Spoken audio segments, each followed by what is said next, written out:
Class 10 में 95% लाने का टारगेट रखे उनके लिए ये वीडियो काफ़ी इंपॉर्टेंट है, क्योंकि ये आप लोग को टॉपर सीरीज का वीडियो है। इसमें आप लोग को जो भी क्वेश्चन बताया जा रहा है जो कि कई बार एग्जाम में आए हुए हैं, पार्ट 7 तक वीडियो देख लिया, जो कि आप लोग का 2 मार्क्स का और 3 मार्क्स का क्वेश्चन देखा था। ठीक है, इस वीडियो में हम लोग 3 मार्क्स का क्वेश्चन देखने वाले हैं, जो कि आगे से कंटिन्यू करेंगे जहां तक पिछले बार हम लोग का हो चुका है। अगर आप लोग उस वीडियो को नहीं देखे तो उस वीडियो को जाकर जल्दी से देख लीजिए। हमें खनिजों के संरक्षण की आवश्यकता क्यों है? खनिज को हमें क्यों जरूरी है बचाना? इसका आंसर लिखेंगे आप लोग। हमें खनिजों के संरक्षण की आवश्यकता इसलिए होती है क्योंकि उद्योग हो गया या कृषि, दोनों ही खनिज पर निर्भर करते हैं, दोनों ही खनिज पर निर्भर है।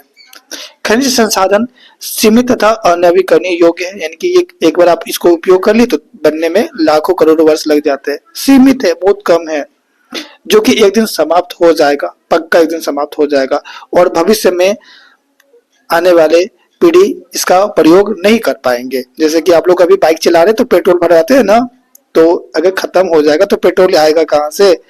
तो आने वाले पीढ़ी बाइक चला पाएगा क्या? नहीं चला पाएगा ना। तो इसीलिए हमें क्या करना चाहिए, इसकी संरक्षण करनी चाहिए। ठीक है, तो ये बहुत जरूरी है। इसके बाद 17 क्वेश्चन देखिए। शिक्षा का अभाव लोकतंत्र के लिए चुनौती है क्यों? काफी इंपोर्टेंट क्वेश्चन है, इसका आंसर देखेंगे। शिक्षा का अभाव लोकतंत्र के लिए एक गंभीर चुनौती है। क्यों शिक्षा एक लोकतंत्र के लिए चुनौती? आप समझिए इसको। शिक्षा, विशेषकर राजनीतिक शिक्षा के अभाव में, देखिए विशेषकर कौन सी शिक्षा की बात करी जाए? राजनीतिक शिक्षा। इसके अभाव में जो है कोई भी नागरिक अपने लोकतांत्रिक अधिकारों से अज्ञान रहता है। अब पढ़ा लिखा है ही नहीं तो उसके पास क्या राइट से क्या अधिकार है उसको पता है? पता ही नहीं है। नागरिकों का शिक्षित होना स्वतः लोकतंत्र के विकास में महत्वपूर्ण होता है। ठीक है, कोई भी नागरिक अगर शिक्षित है तो वो विकास में क्या है, एक उसका महत्वपूर्ण है ना। अगर वो शिक्षित है तो समझिए कि विकास होगा, हमारे लोकतंत्र देश में विकास होगा। जब तक किसी देश के नागरिक, चाहे वो पुरुष हो या फिर महिला, अशिक्षित रहेंगे, कोई भी देश अपने यहाँ विकसित लोकतंत्र की स्थापना नहीं कर सकता, क्योंकि पता ही नहीं है कि लोकतंत्र में हमारे क्या अधिकार है। लोगों को पता ही नहीं है तो कैसे यहाँ पे लोकतंत्र की स्थापना होगी? तानाशाह, जो पढ़ा लिखा है वो तो एकदम तानाशाह जैसा काम करेगा। आप आवाज ही नहीं उठा पाओगे क्योंकि आपको पता ही नहीं आपका अधिकार क्या है। इस कारण हम कह सकते हैं कि शिक्षा का अभाव लोकतंत्र के लिए क्या है, गंभीर चुनौती है। ठीक है, समझ रहे? चलिए इसके बाद नेक्स्ट क्वेश्चन देखिए। 18 नंबर क्या कहा जा रहा है? अतिरिक्त मुद्रा वाले लोग और जरूरतमंद लोगों के बीच बैंक किस तरह मध्यस्थता करता है? देखिए, एक ऐसे भी व्यक्ति जिसके पास पैसा बहुत ज्यादा है और एक ऐसे व्यक्ति जो कि जरूरतमंद है, उसे जरूरत चाहिए किसी का, है ना, किसका? पैसा का। ठीक है, तो वो क्या करेगा? बैंक यहाँ पे एक मध्यस्थता करता है। वो कैसे करता है आप लोग को बताना है, इसका उत्तर लिखेंगे आप लोग। अतिरिक्त मुद्रा वाले लोग अपनी अतिरिक्त धन को बैंक में जमा करवा देते हैं। जिनके पास ज्यादा पैसा वो बैंक में जमा करा देंगे पैसा, और जहां से उन्हें क्या मिलता है? ब्याज मिलता है। अब बदले में उसे प्रॉफिट मिल रहा है, इंटरेस्ट मिल रहा है, तो पैसा तो वो जमा करेगा। ठीक है, और धन की सुरक्षा भी यहाँ पे मिलती है। धन जो है सुरक्षित भी रहता है यहाँ पे। ठीक है, पहली बात देखिए, जिसके पास ज्यादा पैसा है तो अगर बैंक में पैसा रखेगा तो बैंक में पैसा सेफ है, कोई खर्च नहीं कर सकता है। प्लस उसका पैसा तो बढ़ भी तो रहा है, बैंक उसके बदले में उसको ब्याज दे रहा है, मतलब पैसा उसका बढ़ रहा है।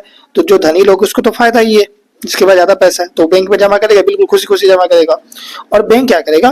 बैंक उस जमा राशि को ऋण देने के लिए प्रयोग करता है। ठीक है, अब बैंक जिसके पास पैसा की कमी है, जिसको पैसा की जरूरत है, बैंक उसे क्या करेगा? लोन दे देगा, जिससे जरूरतमंद, जिसके जरूरत है, उन लोगों को उचित दर पे ऋण मिल जाता है, एक अच्छे रेट पर, कि नहीं आपको 3% ब्याज देना होगा, ऐसा कुछ 5% ब्याज देना होगा, जैसा बैंक का होता है कंडीशन, एक उचित दर पे मिल जाता है। जिसके आप देखते हैं कि जो आप कोई दोस्त से लीजिएगा तो क्या बोलेगा वो? अच्छा ठीक है, तुम 100 रुपया लोगे, ठीक है, तुमको जब चुकाओगे तो तुमको 100 रुपया और देना पड़ेगा, मतलब 200 रुपया देना होगा। तो ये तो गलत हो गया ना। बट बैंक क्या करता है? एक प्रॉपर गाइडेंस के साथ चलता है, तो एक अच्छी दर से मिलता है। इसके बाद इस प्रकार बैंक अतिरिक्त मुद्रा वाले लोगों और जरूरतमंद लोगों के बीच मध्यस्थता स्थापित करता है। सिंपल, समझ में आ रहा है बात? कोई एकदम हार्ड वाला वर्ड नहीं है ना। ठीक है, ज्यादा परेशान होने की आवश्यकता नहीं है। 19 नंबर क्वेश्चन देखिए, क्या कहा जा रहा है? सूरत बंदरगाह 18वीं सदी के अंत तक हाशिए पर पहुंच गया था, क्यों? संक्षेप में उत्तर दीजिए। देखिए सूरत में एक बंदरगाह था। बंदरगाह मतलब क्या होता है? जहाँ पे जो भी सामान होते हैं एक जैसे दूसरी जगह पहुंचाए जाते हैं, ट्रांसपोर्ट एक तरह से कर लीजिए, है ना, ट्रांसपोर्ट, है ना, ठीक है। तो वो हाशिए पर पहुंच गया था। हाशिया मतलब जैसे तो बिल्कुल उसका खत्म हो गया, है ना के बराबर उसका उपयोग हो रहा है, ठीक है। क्यों?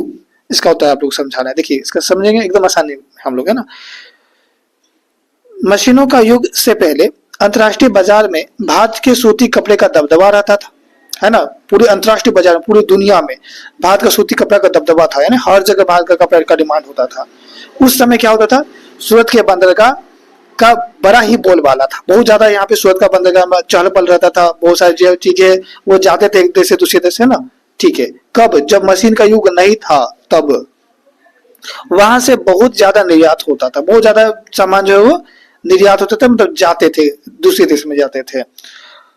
पर जब यूरोपीय कंपनी ने अपना पैर पसारा, जैसे यूरोप का कंपनी आया, यानी कि ब्रिटेन, अंग्रेज जैसे ही आया, वो अपना पैर पसारना स्टार्ट करा, बहुत सारे फैक्ट्री खोला, है ना, बहुत सारे मशीन का उपयोग जैसे करने लगा, तो क्या हुआ, है ना, शुरू किया। तो सूरत से पट पर स्थित बंदरगाह का निर्यात कब होने लगा?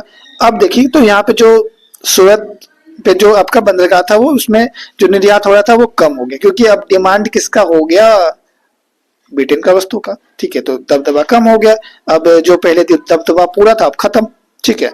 और ये हाशिए पर चला गया। समझ में आया क्यों हाशिए पे गया? ठीक है।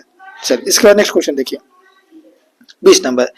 राजनीतिक दलों के सुधार के उपायों के बारे में बताइए। देखिए काफी इंपॉर्टेंट है ना, ये आपसे एग्जाम में आ जाएंगे क्वेश्चन। तो इसका कैसे जवाब आप लोग देंगे? तो राजनीतिक दलों में सुधार के लिए निम्नलिखित प्रयास किए गए हैं। क्या क्या? पहला, जो उच्च न्यायालय है यानी कि जो हाई कोर्ट है, उन्होंने, ठीक है, पैसे और या पैसे हो गए, ठीक है, पैसे और अपराधियों का प्रभाव प्रभाव जो है कम करने के लिए एक आदेश जारी कर दिया, ठीक है। मतलब ऐसा कि मतलब आप जो है किसी को पैसे के स्थान, मतलब आप जब चुनाव हो रहा है तो आप किसी को पैसे नहीं बांट सकते हो, है ना। अपराध, है ना, जो जो अपराधी लोग है ना, इन सभी के लिए जो है कुछ कुछ एक्शन लिए है हमारे जो उच्च न्यायालय।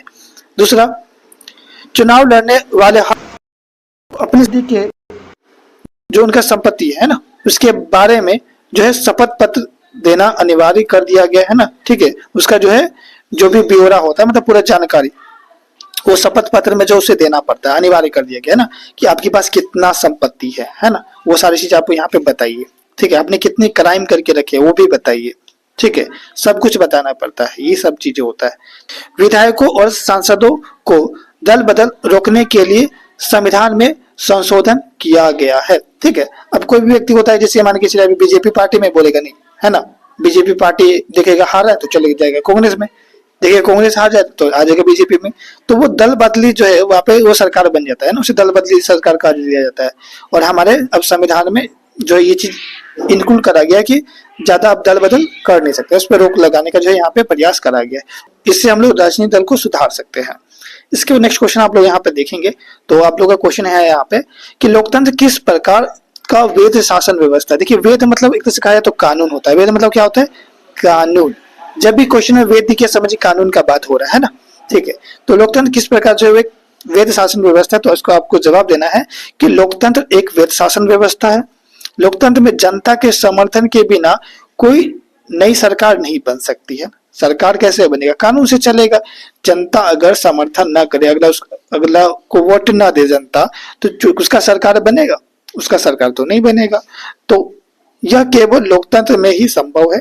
अगर लोकतंत्र देश है तभी तो संभव है ना, कि जनता बिना चुने सरकार बन ही नहीं सकता। जनता के बिना चुने सरकार नहीं बन सकता है। जब कोई सरकार अल्पमत में आ जाता है, जिसको कम वोट मिल गया, सरकार को कम वोट मिला है ना, जनता ने उसे वोट ही नहीं दिया, तो क्या होगा? तो उसे त्याग पत्र देना पड़ेगा, है ना, भाई अब तू निकल जा, तुम्हारा कहानी खत्म, ठीक है। और उसकी वैधता खत्म हो जाएगी, ठीक है, यानी कि जो उसका काल था वो खत्म, ठीक है। अब टाटा बाय, चले जाओ, है ना, ठीक है। इसके बाद नेक्स्ट देखिए यहाँ पे क्या है 22 नंबर। विकास में ऋण की भूमिका का विश्लेषण करिए, ठीक है। देखिए विकास, किसी भी विकास में जो है ऋण की भूमिका क्या होती है उसका विश्लेषण आप लोग को एग्जाम में पूछा जाता है कई बार, ठीक है। तो इसका उत्तर कैसे आप लोग लिखेंगे? देखिएगा यहाँ पे विकास में ऋण की बहुत ही महत्वपूर्ण भूमिका होती है। लोन जो है बहुत अच्छा भूमिका निभाता है किसी विकास में। क्यों, समझिए इसको। कोई व्यक्ति ऋण लेकर नया कारोबार शुरू कर सकता है, ठीक है, पैसा अगर मिल जाएगा तो नया कुछ बिजनेस स्टार्ट कर सकता है ना अपना जी। नया उद्योग लगा सकता है ना, लगा सकता है, ठीक है, नया उद्योग लगा सकता है, नया फैक्ट्री खोल लेगा वो, ठीक है, वो वस्तुओं का व्यापार कर सकता है, वो वस्तुओं का व्यापार कर सकता है, जिससे उसकी आय में वृद्धि होगा, उसका इनकम बढ़ेगा ना जी। वस्तु का व्यापार करेगा, वस्तु को बेचेगा तो उसका आय बढ़ेगा, इनकम बढ़ेगा ना, वो पैसा ज्यादा आप कमाने लगेगा। पहले पैसा कम था, उसके पास पूंजी उसको मिल गया लोन से, तो वो क्या करेगा, वो व्यापार करेगा बड़ा सा, और व्यापार करेगा तो उसका पैसा जो है, उसका जो इनकम है वो बढ़ेगा, ठीक है, आय में वृद्धि होगी, और इसका जीवन स्तर सुधरेगा, ठीक है, और उसका जो जीवन स्तर है वो क्या होगा, सुधर जाएगा, ठीक है। और अतः ऋण देश के विकास के लिए बहुत ही महत्वपूर्ण भूमिका निभाती है।